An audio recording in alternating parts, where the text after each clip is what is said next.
But let me talk about Sunday morning groups. Whether it's you call it Sunday school or something else, but adult groups meeting on Sunday morning. My immediate goal for people is to have them in a small group and in Sunday morning worship.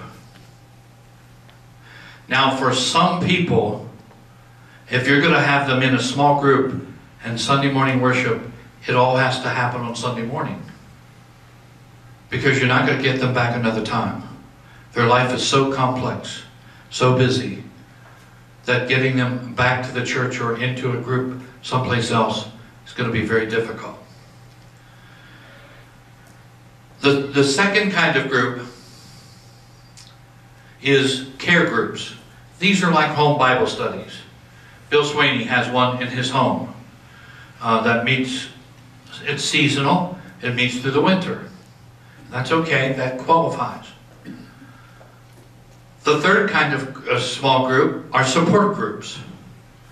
Support groups are groups that are to minister with people with some kind of a specific need. All the addiction groups fall into this category. Your men's group is a support group, your women's group, your youth group, those are support groups. Parents of preschool children, various single groups. One of our churches has a single group for widows. Just started up and immediately took off. Those are support groups. Task groups are groups that exist to do something. Your choir is a task group. Your worship team, if you have a worship team, that's a task group.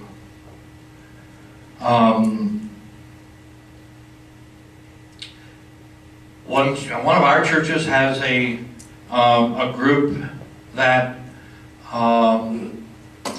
goes around to people's homes and does home repair for people who can't afford to hire contractors to come in and do it.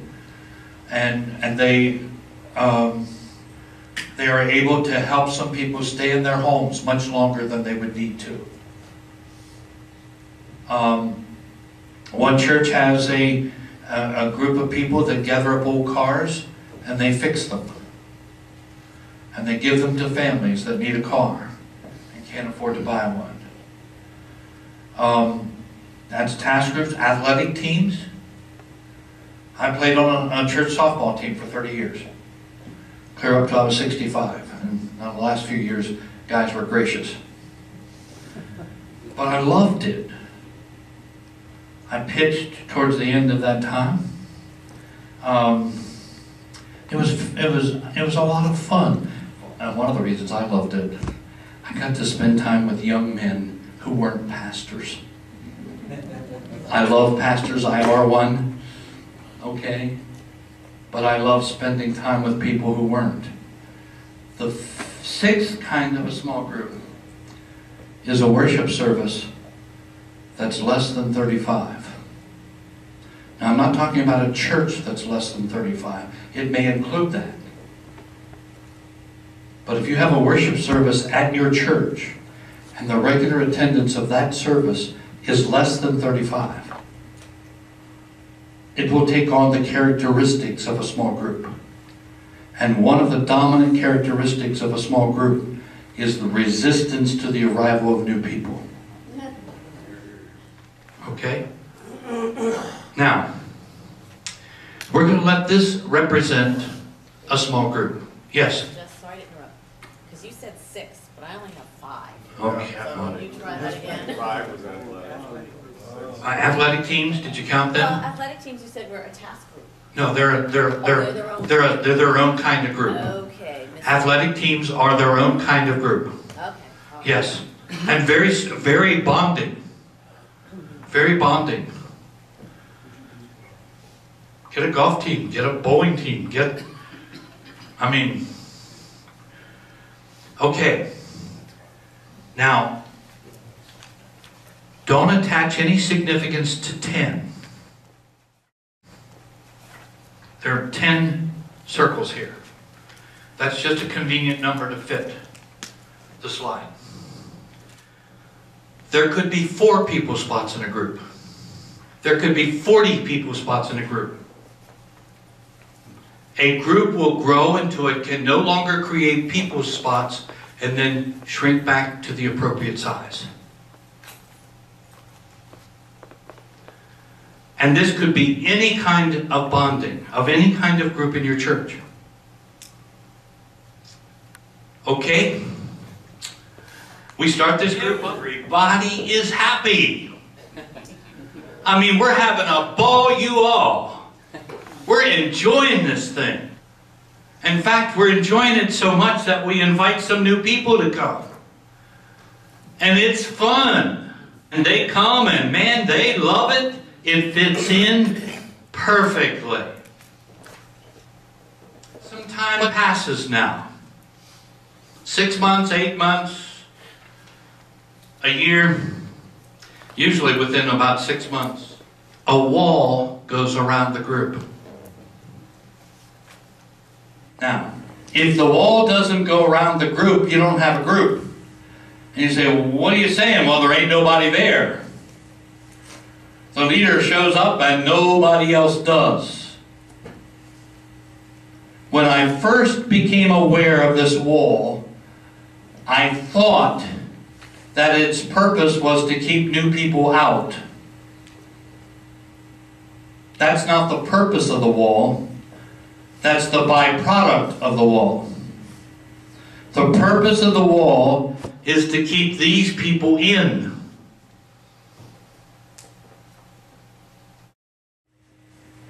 It's to be a life preserver for the group. A lot of times, the groups aren't even aware that they're closed. In fact, one of the churches that I was working with had a Sunday school class of about 35. 80% of the leaders in that church were in that Sunday school class. It was an excellent class, but it was closed. And one of the leading members, a vice president of a bank, came to me and said, Jim, thanks for helping us understand that it's okay to be closed. But then I looked at him and I said, but the key is, don't stop other groups from forming. What you need to understand is a small group is a very complex organism. Everybody in the group builds a gossamer thread from your life to everyone else in the group. And as the group bonds, the thread gets strong like a cable. And now we say, can't we just separate 2 chairs and put a new chair in? Oh no, because now we're talking about separating whole webs of relationships.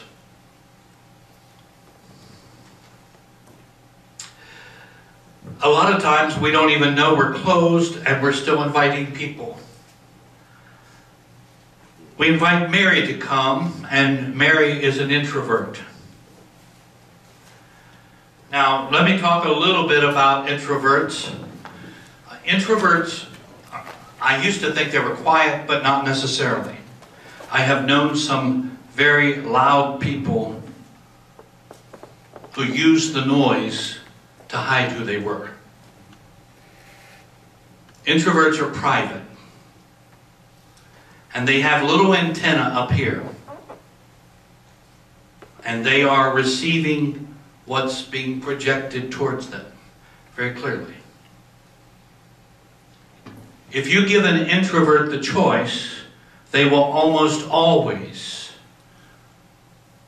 choose to be alone. In other words, introverts recharge by being alone. Introverts most of the time will make their decisions before they even speak to an issue. And once they've made their decision, they will seldom change their mind. Well, Mary comes and takes a look at this group. It doesn't take her long to perceive that everybody in this group loves everybody else but her. The risk to get into this group is too great. And Mary turns us away, disappointed, and saying to herself, I'd like to find a group like that I could be a part of. I think it varies according to studies. About 60% of people are introverts, 40% are extroverts. I don't think the study is clear, but I am told that the percentage of introverts in church is higher than the population at large. And you have to be very careful making extrovert decisions, which means playing upset the apple cart, you know, forcing people to meet new people on a regular basis, not easy for the introvert. All right, the extrovert shows up. This is Harry. He takes a look at this group and says, wow, I am going to become a part of it. Now with extroverts, what you see is what you get. I are one. Okay? For instance, when I got on the plane today, or Tuesday, and flew down, I hadn't met anybody, not even Bill. We talked on the phone. I hadn't met anybody. I'm having a ball. For extroverts, meeting new people, great. For extroverts, you give us the choice of being with people or being alone, almost always we'll take the choice of being with people. We get recharged. And extroverts, I can't think if I don't talk. And if I'm alone, I'm talking to myself. And I'm here today and here the next day, and because I'm still figuring it out. We drive introverts bananas. Because we're trying to get it all put together.